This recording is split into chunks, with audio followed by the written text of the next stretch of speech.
ಹೇಳ್ತಾ ಇರೋದು ಟ್ರಾನ್ಸ್ಪರೆನ್ಸಿ ತಗೊಂಡು ಬನ್ನಿ. ನೀವು ಎಲ್ಲದಕ್ಕೂ ಕ್ರೆಡಿಟ್ ತಗೊಂಡ್ರಲ್ಲ, ಸುಪ್ರೀಂ ಕೋರ್ಟ್ ಆದೇಶಕ್ಕೆ ಕ್ರೆಡಿಟ್ ತಗೊಂಡ್ರಿ, ಶಂಕುಸ್ಥಾಪನೆ ಕ್ರೆಡಿಟ್ ತಗೊಂಡ್ರಿ, ಪ್ರಾಣ ಪ್ರತಿಷ್ಠಾಪನೆ ಕ್ರೆಡಿಟ್ ತಗೊಂಡ್ರಿ, ನೀವು ಧ್ವಜಾರೋಹಣೆಗೆ ಕ್ರೆಡಿಟ್ ತಗೊಂಡ್ರಿ, ಕಳ್ತನಕ್ಕೂ ಕ್ರೆಡಿಟ್ ತಗೊಳ್ಳಿ. ನಿಮ್ಮವರೇ ಅಲ್ವಾ ಇದ್ದಿದ್ದಲ್ಲಿ. ನಿಮ್ಮ ಚಂಪಕ್ ರಾಯ್ ಅಂಡ್ ಕಂಪನಿ ಎಲ್ಲರೂ VHP ದವರಲ್ವಾ, ಅಧಿಕೃತ ಆಫೀಸ್ ಬೇರರ್ಸ್ ಅವರು, ಪದಾಧಿಕಾರಿಗಳವರು.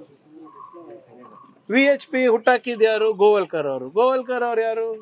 ನಿಮ್ಮ ಲೀಡ್ರೇ ಅಲ್ವಾ, RSS ಲೀಡ್ರೇ ಅಲ್ವಾ. Take credit for this also. ಬಹಿರಂಗವಾಗಿ ಬಂದು ಸುಮ್ಮನೆ ನಿಮ್ಮ ಯಾವುದೋ ಒಂದು ಚಾನೆಲ್ನಲ್ಲಿ ಹೇಳ್ಬಿಟ್ಟು ಸೋಷಿಯಲ್ ಮೀಡಿಯಾನಲ್ಲಿ ಬಿಡೋದಲ್ಲ. ಏನಾಗಿದೆ, ಹೇಗಾಗಿದೆ, ನಿಮಗೆ ಎಷ್ಟು ಪಾಲು ಬಂದಿದೆ, ಬೇರೆಯವ್ರಿಗೆ ಎಷ್ಟು ಕೊಟ್ಟಿದ್ದೀರಾ,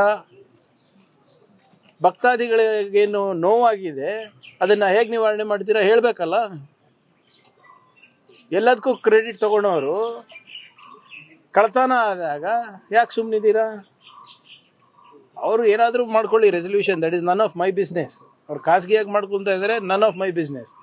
ಆದರೆ ಪಬ್ಲಿಕ್ಲಿ ಯು ಅಕ್ನಾಲೇಜ್ಡ್ ನಿಮ್ಮಿಂದ ಆಗಿರೋದು ಅಂತ ನೀವು ಹೇಳಿದ್ರಲ್ಲ, ಇದ್ರ ಬಗ್ಗೆನೂ ಸ್ಪಷ್ಟೀಕರಣ ಕೊಡಿ. ಯಾರ್ಯಾರು ಎಷ್ಟು ತಿಂದಿದ್ದೀರಾ ಅಂತ. ಏನು ಗ್ಯಾರಂಟಿ ಸರ್ ಇವ್ರಿಗೆ ಡೊನೇಷನ್ ಹೋಗಿಲ್ಲ ಅಂತ? ರಿಜಿಸ್ಟರೇ ಇಲ್ಲ ಅಲ್ಲ ಇವರು. ರಿಜಿಸ್ಟ್ರೇಷನ್ ಇಲ್ಲ ಅಂದಾಗ ಎಷ್ಟು ಕ್ಯಾಶ್ ತಗೊಂಡಿದ್ದಾರೆ ದಕ್ಷಿಣ ಹೆಸರಲ್ಲಿ? ಅವರೇ ಅಧಿಕೃತವಾಗಿ ಹೇಳ್ತಾರಲ್ಲ, ನಾವು ಯಾವುದಕ್ಕೂ ಇಲ್ಲ, ದಕ್ಷಿಣ ಮೇಲೆ ಡಿಪೆಂಡು ಅಂತ. ಯಾರ್ಯಾರು ಕೊಟ್ಟಿದ್ದಾರೆ, ಎಷ್ಟು ಕೊಟ್ಟಿದ್ದಾರೆ, ಇದರಿಂದ ಎಷ್ಟು ಬಂದಿದೆ ಹೇಳಿ ಅವರು. ಶೋಭಾ ಕರಂದ್ಲಾಜೆ ಅವರು ಕೇಂದ್ರ ಗೃಹ ಸಚಿವರಿಗೆ ಪತ್ರ ಬರೆದಿದ್ದಾರೆ ಸರ್. ಇಲ್ಲಿ ಶಾಶ್ವತ ಪ್ರಮಾಣ ಪತ್ರ ಕೊಡ್ತಿರೋಂಥದ್ದು ಇಡೀ ದೇಶದಲ್ಲಿ ಒಂದು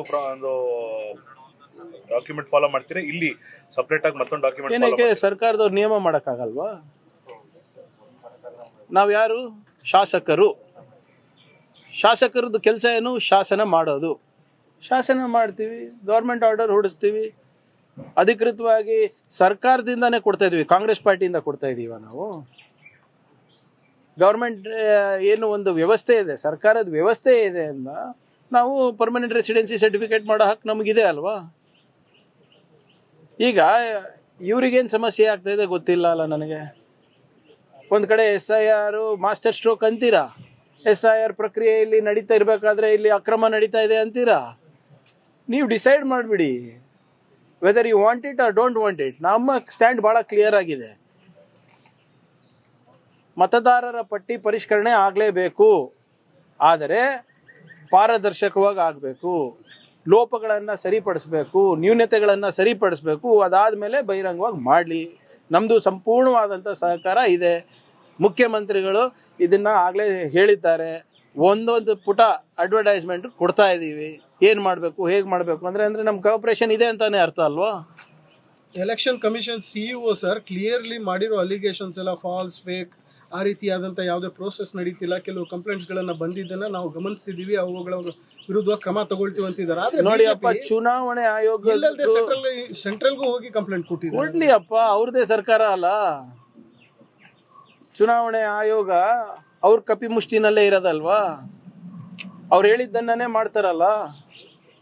ಏನು ಅವ್ರಿಗೇನಾದರೂ ಕಾನೂನು ಅದು ಅಥವಾ ಸಂವಿಧಾನ ಲಾಗೂ ಆಗ್ತಾ ಇದೆಯಾ? ECದವರಿಗೆ ಲಾಜಿಕಲ್ ಡಿಸ್ಕ್ರಿಪೆನ್ಸಿದು ಏನು ಅರ್ಥ ಅಂತ ಅವರಿಗೆ ಗೊತ್ತಿಲ್ಲ, ಡೆಫಿನಿಷನ್ ಇಲ್ಲ.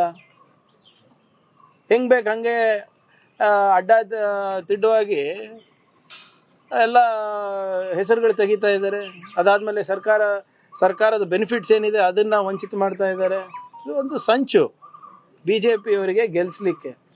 ಸುಮ್ಮನೆ ಇವ್ರು ಇವತ್ತು ಹೇಳ್ತಾ ಇದ್ದಾರಲ್ಲ, ಪ್ರೊಟೆಸ್ಟ್ ಮಾಡ್ತಾ ಇದ್ದಾರಲ್ಲ, 6 ತಿಂಗಳಲ್ಲಿ ನೋಡಿ ಏನಾಗುತ್ತೆ ಅಂತ. ಸರ್ SIR ಬರೀ ಪ್ರೋಸೆಸ್ ಅನ್ಸುತ್ತಾ ಅಥವಾ ನಿಮಗೆ ಡಾಕ್ಯುಮೆಂಟೇಶನ್? ಈಗ ಆಧಾರ್ ಕಾರ್ಡು ಈಗ ನೋಡಿ ಸರ್, ಪಾಸ್ಪೋರ್ಟ್ ಕಂಪ್ಯೂಟರ್ ಡಾಕ್ಯುಮೆಂಟ್ ಅಂತಲ್ಲ, ಏನಾದರೂ ಬಿಗ್ಗರ್? ಒಂದು ನಿಮಿಷ ಸರ್, ಈಗ ನೀವೇ ಹೇಳಿ, ನಿಮ್ಮ ನಾಗರಿಕತ್ವವನ್ನ ಪ್ರೂವ್ ಮಾಡಲಿಕ್ಕೆ ಯಾವ ಡಾಕ್ಯುಮೆಂಟ್ ಇದೆ ಅಂತ ಹೇಳ್ತೀನಿ.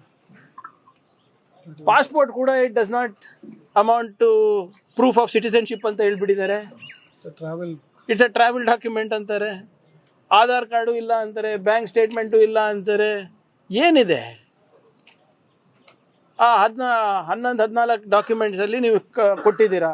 ಅದು ಪ್ರೊಡ್ಯೂಸ್ ಮಾಡಿದ್ರು ಕೂಡ ನೀವು ಸರಿ ಇಲ್ಲ ಅಂತ ಇದ್ದೀರಾ. ಲಾಜಿಕಲ್ ಡಿಸ್ಕ್ರಿಪೆನ್ಸಿಗೆ, ಗೊಂದಲಕ್ಕೆ ನೀವು ಅವಕಾಶ ಮಾಡಿಕೊಡ್ತಾ ಇದ್ದೀರಾ, ಆಸ್ಪದ ಮಾಡಿಕೊಡ್ತಾ ಇದ್ದೀರಾ. ಇದನ್ನ ಒಂದು ಸರ್ಕಾರ ನಡೆಸೋದ ರೀತಿನ, ಆಯೋಗ ನಡ್ಕೊಳ್ಳೋ ರೀತಿನ. They are a constitutional body but they are behaving unconstitutionally. Sir ಒಂದು ಇಂಪಾರ್ಟೆಂಟ್ ಬಿಜೆಪಿ ಎಸ್ಐಆರ್ ವಿಚಾರವಾಗಿ ತಾವು ಅಂದ್ಕೊಂಡಂಗ್ ಮಾಡಕ್ ಆಗ್ತಿಲ್ಲ ಅನ್ನೋ ಕಾರಣಕ್ಕೆ ನಿಮ್ಗಳ ಮೇಲೆ ಈ ರೀತಿಯಾದ ಆರೋಪಗಳು, ವಿಡಿಯೋಗಳು ಮಾಡ್ತಾರೆ. ಅವ್ರಿಗೆ ಕೇಳಿ ಅಮ್ಮ, ನಂಗೇನು ಗೊತ್ತಾಗ್ತದೆ. How can I answer for them? ನಮ್ಮ ಪಕ್ಷದ ನಿಲುವೇನಿದೆ, ಸರ್ಕಾರದ ನಿಲುವೇನಿದೆ, ನಾವು ಹೇಳ್ಬೇಕು. ಅವ್ರಿಗೆ ಕೇಳಬೇಕಲ್ಲ, ಏನಕ್ಕೆ ಆರೋಪ ಮಾಡ್ತಾ ಇದ್ದಾರೆ, ಏನು ಮಾಡ್ತಾ ಇದ್ದಾರೆ ಅಂತ. ಇರ್ಲಾರ್ದ ಆರೋಪ ಅವರೇ ಮಾಡ್ತಾ ಇದಾರ, ಸೃಷ್ಟಿ ಮಾಡ್ತಾ ಇದಾರ, ಹುಟ್ಟಿಸ್ಕೊಂಡು ಮಾಡ್ತಾ ಇದಾರೆ, ಅವ್ರಿಗೆ ಕೇಳಿ. ಅಲ್ಲಿ ಎಲ್ಲರೂ ಕೂಡ ನೋಡಿ, BJP-ನಲ್ಲಿರ್ಬೋದು, JDS-ನಲ್ಲಿರ್ಬೋದು, ಅವ್ರವ್ರ ನಾಯಕತ್ವವನ್ನು ಉಳಿಸ್ಕೊಳ್ಳಿಕ್ಕೆ ಮಾಡ್ತಾ ಇರೋದು. ನಿನ್ನೆ BJP ಅವರ ವರಿಷ್ಠರು ಬಂದಿದ್ರಲ್ಲ, ಈಗೇನಾಗಿದೆ, ಅಡ್ಡ ಮತದಾನ ಮುಖಭಂಗ ಆಗಿದೆ BJP ಅವರಿಗೆ. ಈಗ ಸುಮಾರು ವಾರಗಳಾಯ್ತು, ಇನ್ನೂ ಆ್ಯಕ್ಷನ್ ಆಗಿಲ್ಲ. ಯಾರು ಮಾಡಿದಾರೆ ಅಂತ ಗೊತ್ತಾಗ್ತಾ ಇಲ್ಲ. ಸುಮ್ಮನೆ ಆ ವರದಿ ತೊಗೊಂಡೋಗಿ ಇವ್ರು ಕೊಟ್ಟರು, ಇವ್ರ ವರದಿ ಹೋಗಿ ಮೇಲ್ ಕೊಟ್ಟರು, ಏನಾಯಿತು. So basically it is they are facing leadership crisis. ಮೇಲ್ಗಡೆ ತೋರಿಸ್ಬೇಕಲ್ಲ, ನಾವು ಕೆಲಸ ಮಾಡ್ತಾ ಇದ್ದೀವಿ, ನೀವೇನು ನಮಗೆ ಗೆರೆ ಹಾಕಿಕೊಟ್ಟಿದ್ದೀರಾ ಅದು ದಾಟ್ಲಾರ್ದೆ ನಾವು ನಿಮ್ಮ ಏನು ಆದೇಶಗಳನ್ನು ಅಕ್ಷರಶಃ ಪಾಲಿಸ್ತಾ ಇದ್ದೀವಿ ಅಂತ ತೋರಿಸ್ಕೊಳ್ಳೋಕೆ ಇದು ಮಾಡ್ತಾ ಇರೋದಷ್ಟೇ. ನೋಡಿ, ಭಾಳ ಸ್ಪಷ್ಟವಾಗಿ ಹೇಳಿದ್ದೀನಿ, ನೀವು ಯಾರಿಗಾನ ಸಪೋರ್ಟ್ ಮಾಡಿ, ಅದು ನಿಮ್ಮ ವಿಚಾರ. ಆದರೆ ನೀವು ಅಥವಾ ನಿಮ್ಮಿಂದ ಅಥವಾ ನಿಮ್ಮ ಪ್ರೋತ್ಸಾಹದಿಂದ ನಮ್ಮ ನಾಡಿನ ವಿಚಾರ ಇರ್ಬೋದು, ನಮ್ಮ ಭಾಷೆಯ ವಿಚಾರದಲ್ಲಿ ಕೈ ಆಡಿಸಿದ್ರೆ ನಾವು ಸುಮ್ಮನೆ ಕೂತ್ಕೊಳಕ್ಕೆ ಆಗೋದಿಲ್ಲ. ನೀವು ಹೇಗೆ ನಿಮ್ಮ ರಾಜ್ಯದ ಬಗ್ಗೆ ನಿಮಗೆ ಒಲವಿದೆ, ಅಷ್ಟೇ ಪ್ರೀತಿ, ಅದಕ್ಕಿಂತ ಹೆಚ್ಚು ಪ್ರೀತಿ ಕನ್ನಡ ಮತ್ತು ಕರ್ನಾಟಕ ಮತ್ತು ಕನ್ನಡಿಗರ ಬಗ್ಗೆ ನಮಗಿದೆ. ಆಮೇಲೆ ಯಾರೇ ಇರ್ಬೋದು, ನಮ್ಮಂಥ ಜನಪ್ರತಿನಿಧಿಗಳು, ಹೋಮ್ ಮಿನಿಸ್ಟರ್ ಇರ್ಬೋದು, ಚೀಫ್ ಮಿನಿಸ್ಟರ್ ಇರ್ಬೋದು, ದೇ ಶುಡ್ ಬಿಹೇವ್ ಮೋರ್ ರೆಸ್ಪಾನ್ಸಿಬಲಿ.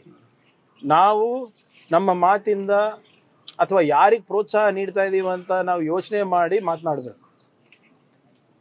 ನೀವು ಲಾ ಆ್ಯಂಡ್ ಆರ್ಡರ್ ಮೇಂಟೈನ್ ಮಾಡಬೇಕಾ ಅಥವಾ ಲಾ ಆ್ಯಂಡ್ ಆರ್ಡರ್ ಕೆಡಿಸ್ಲಿಕ್ಕಿದ್ದೀರಾ? ನೀವು ಪ್ರೊವೊಕೇಟಿವ್ ಸ್ಟೇಟ್ಮೆಂಟ್ ಕೊಡೋದು ಅಥವಾ ಅವ್ರಿಗೆ ಬೆಂಬಲಿಸೋದು, ಅವರಿಂದ ಪ್ರಚೋದನೆ ಆಗೋದು, that is not good. You have a problem, go to central government, go to court. There is ಎಲ್ಲದಕ್ಕೂ ಕೂಡ ಲೀಗಲ್ ದಾರಿ ಇದೆ ಅನ್ಸ್ಕೊರ. ಅದ್ರ ಪ್ರಕಾರ ನಡಿಬೇಕು, ಅವರು ನಡಿಬೇಕು, ನಾನು ನಡಿಬೇಕು. ಕುಲಕರ್ಣಿರವರ ಸ್ಥಾನ ಈಗ ಸದ್ಯದ ಮಟ್ಟಿಗೆ ಉಪಚುನಾವಣೆ ಆಗೋ ತರ ಕಾಣಿಸ್ತಾ ಇದೆ ಸರ್. ಕಾಂಗ್ರೆಸ್ ಈ ವಿಚಾರವಾಗಿ ಪ್ಲಸ್ ಆಗ್ಬೋದಾ ಮೈನಸ್ ಆಗ್ಬೋದಾ? ಬೈ ಎಲೆಕ್ಷನ್ ಆಯ್ತು ನೋಡಿ, ಇನ್ನ let us not jump the gun. ನೋಡೋಣ, ಆಯೋಗ ಡೇಟ್ ಕೊಡ್ಲಿ, then we will decide. But ಏನೇ ಇರಲಿ, ಚುನಾವಣೆ ಆದರೂ ಕೂಡ ಅಲ್ಲಿ ಕಾಂಗ್ರೆಸ್ ಪಕ್ಷನೇ ಗೆಲ್ಲೋದು. ಬಟ್ ಈಗ ಸದ್ಯಕ್ಕೆ ಅದರ ಚರ್ಚೆ ನಡೆದಿಲ್ಲ. ವಿಚಾರಣೆ ಪೂರ್ಣ ಆಗಿದೆ ಸರ್, ಅಂದ್ರೆ ಅವರು ಅದೇ ನಿನ್ನೆ ಅಷ್ಟೇ ಆಗಿರೋದು. Let us wait. ಇನ್ನ ವರ್ಡಿಗೆ ಬಂದಿಲ್ಲ ಅಲ್ಲ. ಆರೋಪ ಅಲ್ಲ ಇವ್ರೆ, ಅದು ಪ್ರೂವ್ ಆಗಿದೆ ಅಲ್ಲ.